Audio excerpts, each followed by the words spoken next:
दोस्तों, आज मैं आपको एक ऐसी कहानी सुनाने वाला हूं जिसे सुनकर आपकी आत्मा तक कांप उठेगी। एक 12 साल का बच्चा, एक हाथ कटा हुआ, खून बह रहा है, लेकिन फिर भी दौड़ता जा रहा है अपने राजा के लिए, अपनी मातृभूमि के लिए। और फिर बताऊंगा क्यों आज के भारत की जेन जी भी उसी दुद्धा की तरह अटूट, निडर और देशभक्ति से भरी हुई है। इस वीडियो को अंत तक देखिए, क्योंकि आज जो आप सुनेंगे वह आपको अपने बच्चों पर गर्व करवाएगा। नमस्कार साथियों, मैं ओपी वशिष्ठ रुद्राष्ट्र चैनल पर आपका स्वागत है। अक्सर हम सुनते हैं आज की जेन जी बिगड़ गई है, इनको देश से कोई मतलब ही नहीं, मोबाइल में घुसी बैठी है पूरी की पूरी पीढ़ी। कई नेता अपने राजनीतिक फायदे के लिए युवाओं को सड़क पर उतरने को उकसाते हैं। समाज भी बार बार ताना दे देता है, ये जेन जी तो किसी और ही दिशा में जा रही है। लेकिन क्या वास्तव में ऐसा है? क्या आज की पीढ़ी पिछली पीढ़ियों से सचमुच कमजोर है, या हम इस पीढ़ी को समझ ही नहीं पा रहे? जवाब समझने से पहले आइए चलते हैं महाराणा प्रताप के दौर में, उनके समय की जेन जी की एक ऐसी कहानी जो आपके रोंगटे खड़े कर देगी। फिर हम बात करेंगे आज के जेन जी की। अरावली पर्वत की पथरीली गोद, अंधेरी गुफाएं, चारों ओर से अकबर द्वारा की गई घेराबंदी। राणा प्रताप वहां अपने परिवार से छिप कर रह रहे थे, लेकिन एक जनजाति, भील समाज, हर कीमत पर अपने राणा के लिए भोजन पहुंचाता था। आज जिसकी बारी थी वह था 12 साल का बालक दुद्धा।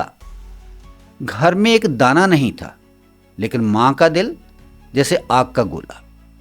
पड़ोस से थोड़ा सा आटा मांगा, आंसू पोंछते हुए रोटियां बनाई और दुद्धा को थमाते हुए कहा, बेटा रोटियां राणा जी तक जरूर पहुंचा देना।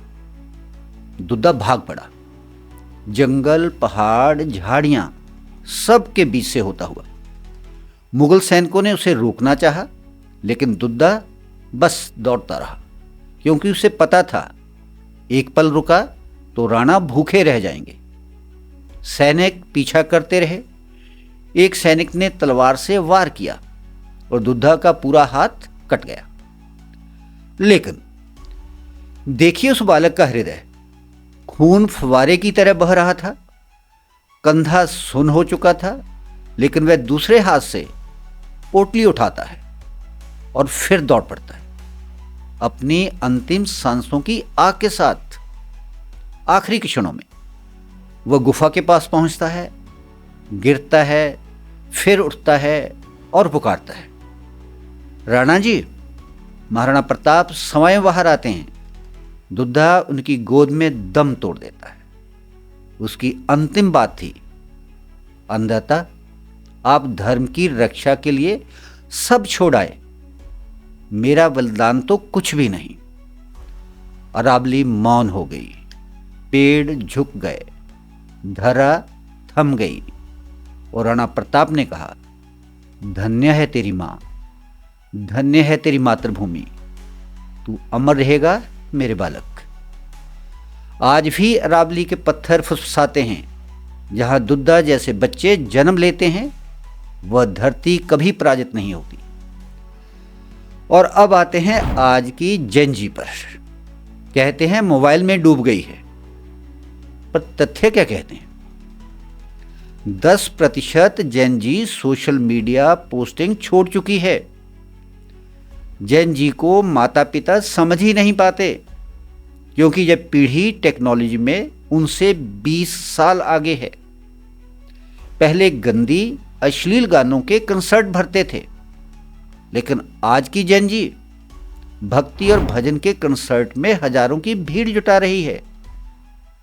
यह पीढ़ी स्टार्टअप बना रही है, टेक्नोलॉजी में देश को आगे ले जा रही है, सीमा पर अग्निवीर बनकर खड़ी है। पाकिस्तान, बांग्लादेश, श्रीलंका और नेपाल की तरह देश की संपत्तियां नहीं जला रही। यह पीढ़ी वोक नहीं, यह पीढ़ी अवेकन्ड है, जागृत पीढ़ी है। दोस्तों, यह वही धरती है जहां दुद्धा पैदा हुआ था। आज भी इस धरती पर वही रक्त है, वही साहस है और वही आग है। भारत की जनजी कमजोर नहीं है, भटकी हुई नहीं है।